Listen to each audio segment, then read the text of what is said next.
ಓದಿ ಕೇಳಿ ಜ್ಞಾನಿಯ ಆದರೇನು,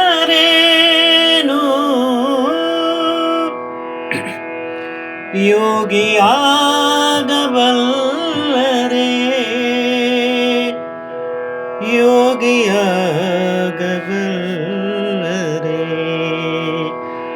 ಯೋಗಿಯಾಗಬಲ್ಲರೆ.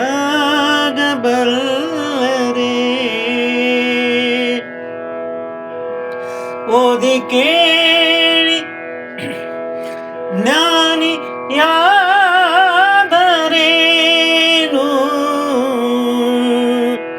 ಓದಿ ಕೇಳಿ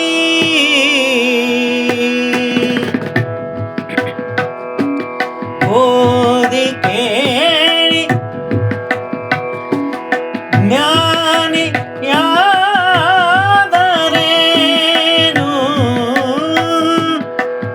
ಯೋಗಿಯಾಗಬಲ್ಲರೆ,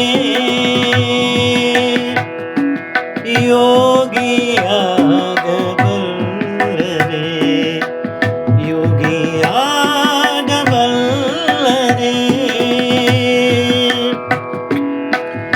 ಎಷ್ಟು ಸಿರಿವಂತರಾದರೇನು,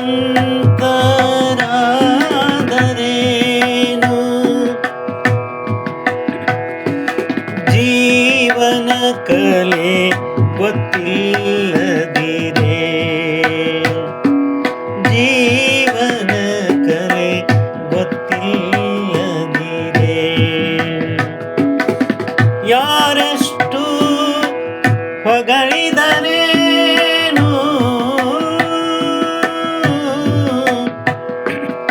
ಹೃದಯವಂತರಾಗುವರೆ, ಹೃದಯವಂತರಾಗುವರೆ. ಯಾರು ಏನಾದರೇನು, ಯಾರು ಏನಾದರೇನು, ಏನಂದರೇನು,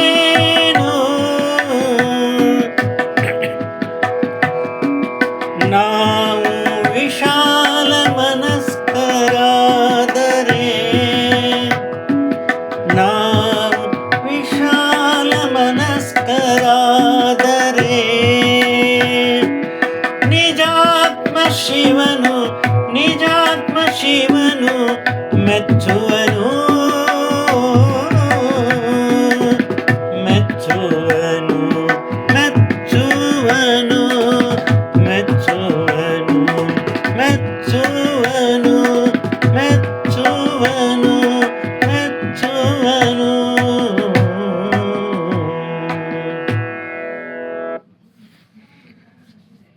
ಜೀವನದಲ್ಲಿ ಎಷ್ಟು ಪದವಿಗಳನ್ನಾದರೂ ಪಡಿಬೋದು, ಓದಿ ಜ್ಞಾನಿ ಅನಿಸ್ಕೋಬೋದು. ಆದರೆ ಯೋಗಿ ಆಗೋದು ಅಷ್ಟು ಸುಲಭ ಅಲ್ಲ. ಯೋಗಿ ಆಗಬೇಕು ಅಂದರೆ ಆಚರಣೆ, ತಪಸ್ಸು ಎಲ್ಲ ಬೇಕಾಗ್ತದೆ. ಹಾಗೆ ದುಡ್ಡು ಎಷ್ಟಾದರೂ ಗಳಿಸ್ಬೋದು, ಆದರೆ ಹೇಗೆ ಜೀವನ ಮಾಡಬೇಕನ್ನೋ ಕಲೆನೇ ಗೊತ್ತೇ ಇಲ್ಲದೆ ಇದ್ದರೆ ಆ ಸಿರಿವಂತಿಕೆಗೆ ಬೆಲೆ ಅನ್ನೋದು ಬರೋದಿಲ್ಲ. ಯಾರು ಬೇಕಾದವರು ಇವತ್ತು ನಮ್ಮನ್ನು ಬೇಕಾದಷ್ಟು ಹೊಗಳ್ಬೋದು ಖರೆ, ಆದರೆ ಯಾರು ಹೃದಯವಂತರಾಗಿರ್ತಾರೋ ಅವರು ಭಾಳ ಹತ್ತಿರ ಆಗ್ತಾರೆ.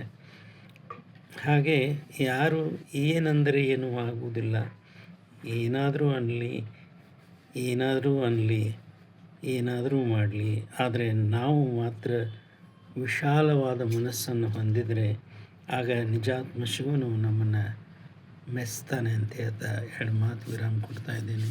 ಇದೊಂದು ಸ್ವರಚಿತ ವಚನ. ಹಾಡಿದವರು ರವೀಂದ್ರ ಜಕಾತಿ, ತಬಲಾ ಸಾಥ್ ಮಾಡಿದವರು ಖ್ಯಾತ ತಬಲಾ ವಾದಕರಾದ ಸಿ ನಾಗರಾಜ್ ಕಡ್ಲಾಸ್ಕರ್ ಅವರು.